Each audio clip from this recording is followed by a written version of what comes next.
welcome to Asexualise, my asexual life. If you've just joined this channel, this is the place to be for education about asexuality and all things to asexualise your life. Yes, I do indeed share my own asexual journey of life in order to help you in yours. This channel is all about asexual dating, asexual relationships, asexual friendships, and we do discuss sexual relationships as well, as sometimes they do factor into asexual dating. And not every asexual does want to have a sex-free relationship, although personally I would love that. Anyway, to crack on with today's episode, I'm going to be talking to you about why rejection is good. So when you're dating, oh, thank you for the thumbs up already, it's really good. So when you're dating and you're looking for an asexual relationship, or maybe you're just looking for a friendship, why is it important, and is it even good that you've been rejected if you get rejected? So when you get rejected, right, it's really easy to feel disheartened, like there's something wrong with you, there's something bad with you, you just can feel like it's all to do with you, but it isn't to do with you at all. It's to do with them. Hi, Michael. Nice to see you. Thanks for the thumbs up already. It's really good. I think it's you that gave me the thumbs up already, but whoever did, it's great. And I just want to put this in perspective for you. So while I can understand, oh, thank you. While I can understand that people feel the rejection is hard and it's it can be a lonely thing and you can think of all these negative things, actually rejection is a really positive thing. Because if that person rejects you, for example, for a relationship, if you're thinking about dating them or going into a relationship with them, they obviously are not the right person for you, and you can move on quicker to explore other avenues of people that may be the right one for you. I absolutely hate those films where you're going along in your life and you watch this film, right, and you've got this, obviously it can be any gender, but just for example's sake, the most genders they use are male, female, aren't they? Sadly, a lot of them are male, female roles. I know they have some films now with gays and lesbians, but let's just take the average heteronormative view is that they have male female characters, right? And there's this romance going on between these two characters throughout the whole film, but they don't get together, right? They have other people interested in them, maybe. They have various stories interweaving. They have uphill struggles, lots of problems. And, it's just like, oh, will they ever tell each other how they feel? Will they ever get together? And sometimes throughout this film, there's people that do get hurt because they think that person likes them and they like their best friend, or they like their relation and stuff like this. So you have these constant dramas and battles going on in films, because obviously that's what draws the watcher in. If it's a book, they have a similar drama, right? You have to have similar conflicts, because otherwise life would be boring. But in terms of the real world that we live in, it's really good to have people say no to a relationship, because if they're saying a no to a relationship soon on, then you can move on quicker and stop your heart getting broken. The worst thing a person can do is not tell you the truth or keep you hanging on, or you don't even have the guts to ask that person and you're always wondering what if. Now, I am really outspoken, as you probably know, on this channel. If you've seen any of my videos, if you've seen me on this channel before, I'm very outspoken. Yes, I am different, but I wasn't always like this. I was a shy girl, actually, at primary school. And I've had to open up all my boundaries to be able to do this channel and be so open and honest with you. But I get really good feedback that it helps you. So that's why I keep doing it, yeah? But I don't believe in having those wasted moments in your life of what if this person fancies you. And if you saw the recent documentary which was about Sex Map of Britain, it was called, and it had a whole program on asexuality. And there's one guy in that film, that documentary, BBC documentary, BBC Three, if you haven't seen it. I'll try and post a link if I can later underneath to the YouTube video underneath here when this is processed after I finished. But basically, there's a guy called Adam in it, and he had this one sort of date with this woman, and then it just fizzled out, and he doesn't know whether she likes him as a friend or not, or what. And with the asexuals, it's different. You have to kind of, because there's no sexual attraction there, you have to be upfront. You know, the cues for whether that person fancies you or not, it's very different, because a lot of the time asexuals won't flirt like sexuals will. A lot of the time asexuals won't be obvious like a sexual person would.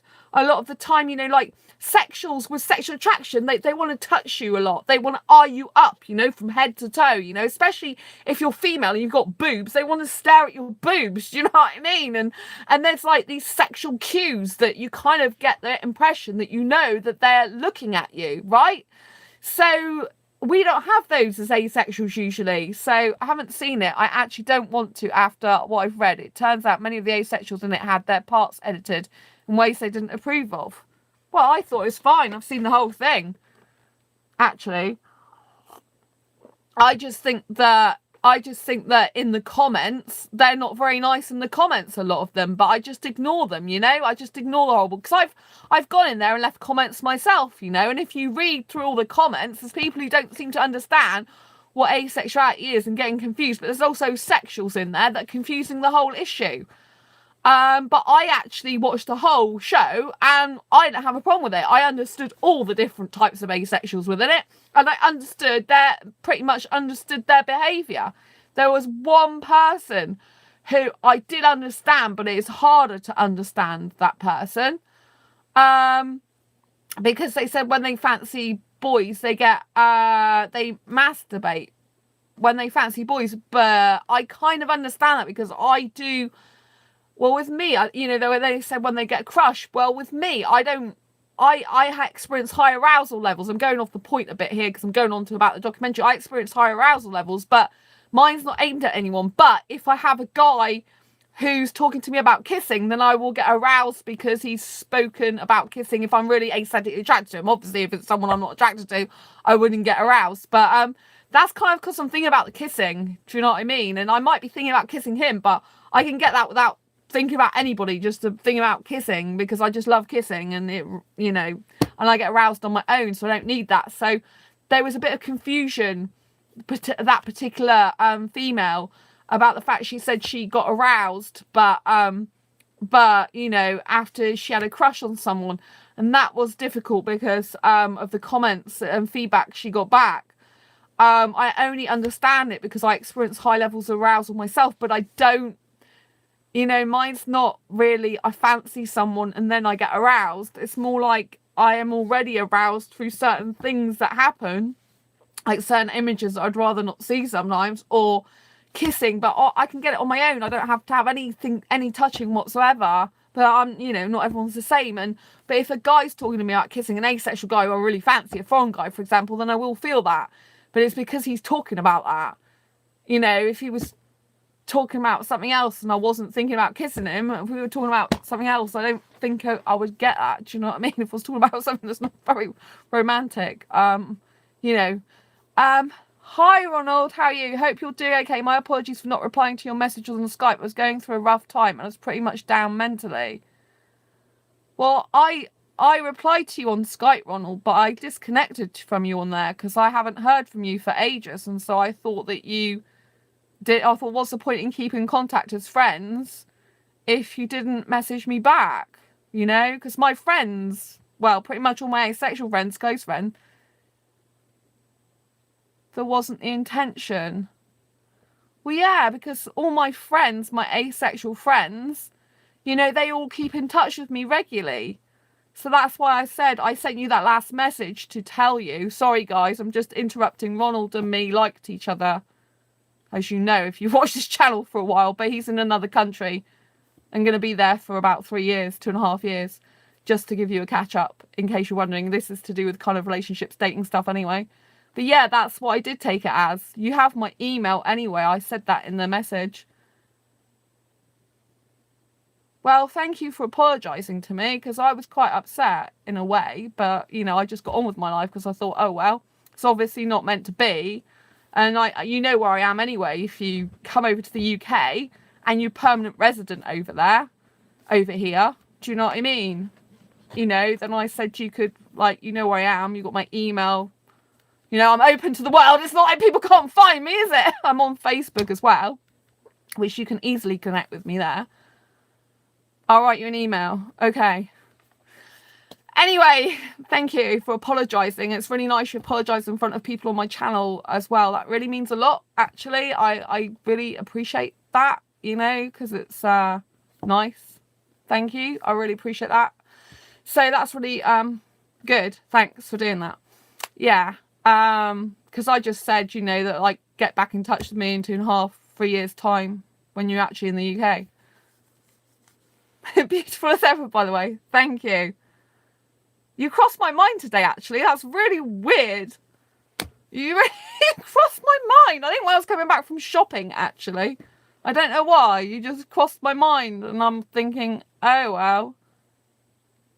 Yeah, I think it's when I was coming through the door to my flat. When I went out shopping, I had to go I had to go out and get something from the shop. And it was like 10 to 10. And I came back. Urged me to stay up till this live to say this. Oh, thank you. Well, I really appreciate it, because you can tell by the email that I thought, well, he obviously doesn't care, so there's no point in keeping touch, because this is what this actual show's about tonight, is that all the people that reject you, it's good, because if they reject you, it's obviously they're not right for you. If they can't spend time with you, then, do you know what I mean? It's better to end it and move on with your life rather than keep worrying and thinking, oh, what if? There's no point. It was a really rough time for me. It wasn't rejection. Oh, bless you. But you could have talked to me about it if you're having a rough time. You could. That's what friends are for, is it not? Do you know what I mean? Like, it's really weird though, because I have 1, 2, 3. I have like 3 best guy asexual friends, and we message like regularly. We're in contact like consistently. Like some of my asexual guy friends, so we're like messaging every day pretty much, or every other day, or maybe every 3 days occasionally. But you know, they're all my friends. I know I was feeling rather down, and I didn't really know what to do. The thing is, Ronald, is I need you to talk to me more. Do you know what I mean? If you're not communicating, then how am I supposed to know that? Do you know what I'm saying? It's really hard. So yeah, what I'm saying is, you know, if you do get rejected, it's absolutely fine, because then you know that person's not right for you, and then you can move on, because the world is your oyster. I know that asexuals are, you know, 1% of the population, but I think I read somewhere the other day it's like 75 million people or something that is on the planet. I get you. I still smile over the fact that you called me your knight in shining armour. I know. I thought of that video as well about you. I thought, oh well, at least he's got that memory to treasure if he never speaks to me again, or he never contacts me again. That's fine. At least I did that for you, which you were my knight in shining armour in that moment. So yeah, I thought that you'll always have that in your heart. And then I'm getting really romantic now, so I better stop it. So what was I saying? So yeah, so if these people reject you, it's absolutely fine, because there are a lot more asexuals out there, and you will find the right one for you if you want a relationship. I really believe that, if you're proactive about it rather than reactive. So I'm very proactive, as you know. Like, I message people on asexual dating sites, ASAP. I've got asexual guy friends. And what I want to also talk to you about in terms of rejection is it's good, because also I've got an early lecture, so I'm going to hit the hay. Take care, beautiful. You never left my thoughts, and you'll always be in my heart. Okay. Have a good lecture tomorrow. Take care. Good luck. So basically, yeah, so there's loads of people. So, I'm really proactive, and the people that actually love you and care about you, even as friends, will stay in your life. The people who don't won't, and that is their loss. So that is what I'm saying. If someone rejects you or they abandon you, it's their problem, it's their issue, and don't take it personally, which that proves, it's because, they've got their own things going on in their own life, and if it's meant to be later on, it's meant to be, but don't waste your time on people who don't really care and value your worth and who don't want to spend time with you. Do you know what I mean? There's no point. So it's better to find out sooner rather than later that these people are like that than waste your time. This goes for friendship too. If a person can't step up to the plate and be your true friend, I'm not saying you have to get rid of them totally. You can, if it's not painful for you, then you can keep them as, an acquaintance, or you can keep them, as just a Facebook friend or whatever. But if it becomes painful for you, or it's doing you no good and they're just not talking to you, what's the point? Just cut them loose. You've got loads of other options, right? People who care about you. I mean, this year I've made 3 guy friends, right? We're all one of them's already seeing someone they're not in a relationship as such, they're having a casual relationship, which I personally can't do them, but that person's fine with it, so that's good. I'm happy for them. And then the other 2 guys, they're both on asexual dating sites as well, but all these people are just my friends. And all of my friends, because I'm a hyper romantic, this is where it differs as well, because I will blatantly ask my friends they don't know this, a lot of them, but because they don't consciously know it, but a lot of the time I ask them if they're interested in a relationship with me. I don't say how I feel about them. Obviously they watch this channel, so they're probably gonna know, but I don't do that. I ask them if they're attracted to me, because that way I've not given anything away.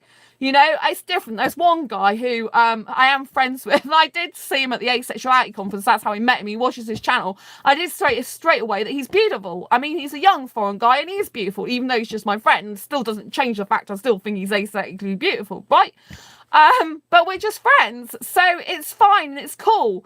But what I'm saying is I did take a chance with him, because I don't usually do that. But because he's foreign, and I know my soulmate's foreign, and I think, fine, if that guy doesn't like me or rejects me or just thinks, oh, that's a nice compliment, that's fine, because I'm okay with that. I'm okay with being rejected. To be quite honest, I do get quite scared if anyone wanted a serious committed relationship with me and they were really in a situational position to do that. Because I just have a lot of relationship anxiety. If a guy doesn't actually want to be with me in a relationship, it actually does me a favour, because then I don't have the anxiety. So I guess it actually works in my favour, which is a bit weird when I do actually want a relationship. But I think when the right guy comes along, when a guy, is really good and the right guy for me, I think it will be different.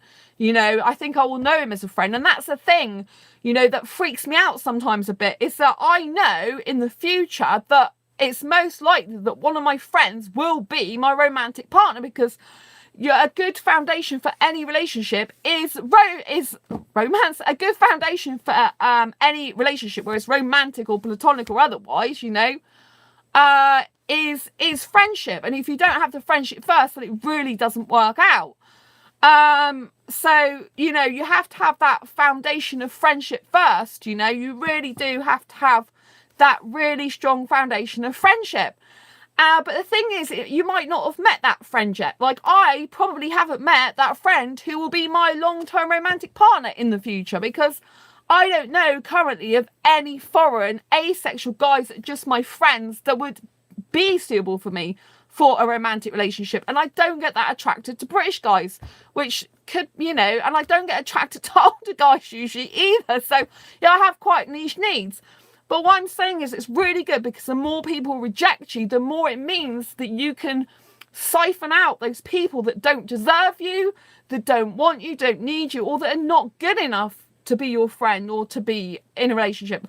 That's not coming from an ego point of view. That's coming from a self-love point of view. That's coming from a place of saying, right, okay, you haven't got the time for me. My life is just this, my life is this. Life is short. Life is precious. You could be spending a whole day with someone who's your friend, who really gives us a care, really cares about you, rather than spending weeks of your life trying to talk to a person that really is not engaging back with you. Do you know what I mean? I mean, it's nice of Ronald to come on here and apologise to me, but you can see I cut him on Skype because I was like, there was no point in being friends with him anymore, in my mind, because he wasn't, talking to me. I mean, what's the point? That's why I said to him, get back to me in 2.5 years' time if you come to the UK, you know where I am, so that you can, you know where I am, so you can get in touch. So if I happen to be single by then, you're in the UK and you can get permanent residency here and you can fulfill my needs, then, I can talk about a relationship with you. But until that time, I don't see the point in being connected anymore. Because to be quite honest, when you really like someone, it is more than friendship feelings you feel for them. It's kind of a bit painful sometimes, and sometimes it's good to cut off, because if that person's meant to be with me, or I'm meant to be with them, they'll come back into my life like 2.5, 3 years later. And if they don't, they weren't the right person for me in the first place. And there's plenty more asexy people in the sea, is there not? So, you just have to keep thinking an abundance mindset, and that keep thinking that, these people who reject you weren't right for you in the first place. They don't deserve your time. They don't deserve you, and it's fine. And, all my friends, I was trying to say earlier that because I'm a hyper-romantic, kind of with all my friends, I've had discussions about their feelings for me, not in depth with some of them. I've just kind of skirted around with some of them, like said, oh, what type of person are you looking for? And when I know I definitely don't fit their criteria, then I know there's no way, hope in hell, that they would ever be with me. So, for example, if they prefer guys, then they're not going to fancy me, are they? If they prefer guys and girls, but have a preference for guys, and I know the type of guy they're after, then they're not going to be interested in me. Do you see what I'm saying? And so you can have people in your life that might reject you for a relationship, but they can still be your friends, some of these people. And this is what some people don't understand. So if you want my advice, ask people early on, if you really like them for a relationship, talk to them, mention it to them, say it to them, ask them how they feel about you. I mean, you might get the answer back that you don't want, of course, which is, I'm not sure yet. I'm not sure how I feel about you. Actually, that is the worst answer you can get back, because you don't know where to put them in the friend zone. You don't know where to put them in the potential relationship zone, or you don't know where you stand as a friend sometimes with them, yeah? So to have some person actually reject you outright is good. I mean, I have guys, like I said, in my friends, like the guy who I met for the Asexuality conference, who I said was beautiful, straight away, he pretty much became my friend, but told me, I'm aromantic, Sandra, so I couldn't date you or be in a romantic relationship with you because I couldn't match your romantic needs. That was straight off the bat, he told that. But we're really, really good friends now, you see? And I don't get het up about that. I mean, aesthetically, he knows I still think he's beautiful, because that's not going to change, is it? If I'm a genuine person who says what they mean and is not hiding themselves like loads of people do because they live in fear, he's only going to be happy that I paid him a compliment, because it's not, I'm not leeching after him. I'm not pursuing him like that, because he's told me, that's the circumstances, And so that's it. But because I'm a hyper-romantic, it's quite nice if my friends do remind me that, yes, I really like you, Sandra, but don't forget, I just like you as a friend, because I'm a hyper-romantic. But because my friends understand that about me, it's never an issue. Excuse me. So today, it was really funny. Today, I had one of my asexual friends. We're really, really good friends, right? And he was saying that, yeah, he used to have a beard and facial hair. And I said, yeah, you look much better without a beard, you look much better, much younger. He goes, yeah. And I said, oh, you have a really nice looking face. It's a shame to cover it up, right? That's what I said, okay? Which, you could have taken that I fancy him, or you could have just taken that I paid him a compliment. Usually in the world, it's kind of seen as a bit like, could be like you fancy the person. So anyway, you turn around and said, thanks very much, Sandra, but I told you already, you're too young for me, which I absolutely love, because in birth certificate age, I'm actually older than him by quite a bit. So that's a really good compliment. So I thought, I don't mind you keep rejecting me and say that to me. It's great. But we're still really good friends. And I said, yeah, I know I want a foreign guy really anyway, because he's not foreign, he's British.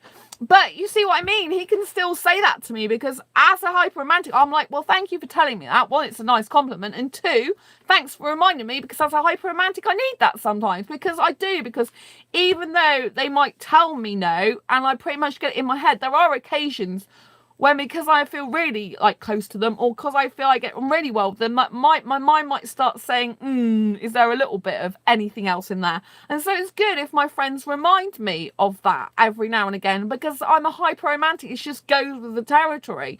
But if they understand, that's fine. So don't forget, if you have people rejecting you for friendship, it's great, because they weren't meant to be your friend. You can move on. I've had a guy as well, because I get rejected as well, just because I have a lot of guys interested in me, but I get rejected as well by guys, you know. It goes with the territory. So there was a guy foreign in the UK, and straight away, I mean, I told him, I messaged him on a dating site, then I messaged him on Facebook, and he's like, oh, sorry, Sandra, I don't like your inspirational posts. I can't connect with you. I'm not interested. And I don't know why people wouldn't like to read inspirational posts, but obviously we weren't compatible anyway. And I'm like, that's fine, you know. And obviously sometimes, I'm not saying that you might feel a little bit stung. You might feel a little bit like, oh, really? That's not very nice. But you get over it, don't you? But what I love the most is the people, I guess, who are my friends that I feel really close to, that they can reject me in a relationship sense, but I still feel really close to them as a friend. If you know what I mean. I have those guys in my life, so it's like, yeah, I'm not stupid, and I kind of like it, because I know that they definitely don't want to be with me. So there's none of that what if this, what if that. And so actually having rejection from them feels good to me, because it's like, yeah, I think that's really great, because you're not after me in a relationship. So now I'm really safe to see them. I'm now really safe to talk to them a lot, because they're not after anything. There's no worry there, you know. It doesn't matter if I say nice things to them, they're not going to take it the wrong way. Do you see what I mean? So actually, if you have some rejection by friends, then it's fine. You know, the only difficulty is, like I said, is if you're in that zone where you don't know where you stand, you don't know where, or if you're in the zone where you're friends, you both actually would like a relationship with each other, but you can't for some reason. That is one of the worst situations to be in, because you're constantly in this drama and this battle between, like, I'd like to be with them, but I can't. I like to be with them, but I can't. And that is a worse situation to be in as well. It's much better in life if you've got, I find it much better to be very black and white with things, you know. And that's the kind of way I've always been in my life. And I think it's quite good, because it's like, it's like, no, you don't want a relationship with me, that's great, you're, you know. But when you've got possibles, that is quite hard, and you have to kind of then make a decision yourself to just like leave the possibles and, you know, move on to other people that are going to show up in your life, and that can be a regular permanent fixture for you. Do you know what I mean? That's kind of like really difficult. So like, it's when Ronald was apologising there, which is really nice. But even though I cut off from him, I'm thinking, well, he knows where I am. Like 2.5 years, 3 years later, it's not like I'm not going to be able to be got hold of again. And you know, I just kind of felt better just to cut that, because I thought there's no point in thinking, what if? Do you know what I mean? Like, why isn't the person speaking to me? Why isn't he messaging me? Why isn't he communicating with me? Do you know what I mean? It doesn't feel good to me, especially when I've got good friends who are messaging me regularly. You know, I don't need that. There are other guys out there that will care enough about me to message me regularly, that will join me on Facebook, that will be part of my life, that will, you know, that will love me as a friend, or, you know, eventually one will love me more in the future. So, you know, I hope this has been useful, helpful, and insightful to you. I hope you've got a lot of clarity out of it, that if someone rejects you, it can be a positive thing, because it can be very clear cut then. There's no chance of a friendship or relationship with them, and you can move on to spend your time better, either with yourself, because you value your own self-worth and your time with yourself is more precious than spending time with a person or on a person who clearly doesn't value you. Or you can spend time with other friends, or you can get on with a project or something. I've never had or desired a relationship, so I've never been rejected. That's a good point, Michael. But what about a friendship? Have you ever been rejected in a friendship, Michael? I know relationship, but what about friendship? Because I am talking about friendship here as well. Have you ever been rejected? Like, you've wanted to be friends with someone, but for some reason they just don't want it, or they don't want to know, or they, you're putting time, effort, and energy into them, but they're really not bothering with you. Because sometimes rejection is not always verbal. Sometimes it's not like the guys in my life, in terms of sorry, my chest is still bad at the moment. As you can hear, it's not completely cleared. It's getting bad again because I've been talking. I usually let the other people decide if they want to be a friend or not. Oh, right, okay. Yeah, but do you put effort and energy into them and be friends with them? Do you approach them? Do you keep the conversations going? Do you make them feel like you want to be friends with them? Or do you just, like, don't do much with them unless they make actions with you? So are you proactive or reactive? That's what I'm saying. Because when you said you usually let them decide whether to be friends, that's quite reactive, if you know what I mean. Because that's kind of putting the decision with them. But, that person might not be suitable for you to be in a friendship with, for example. I'm friendly to everyone. Yeah, I know you're friendly on this channel in a nice way, not an over-friendly way, in a good way, if you know what I mean. So, yeah. It's very interesting.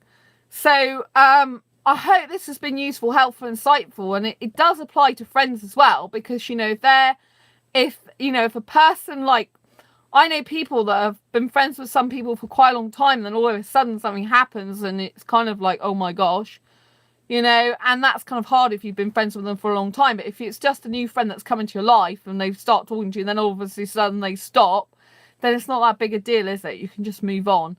And I think it's good to try and move on anyway in your life if you do have people that are not, not caring about you as much as they should be and not valuing you as much. I do think it's good to move on.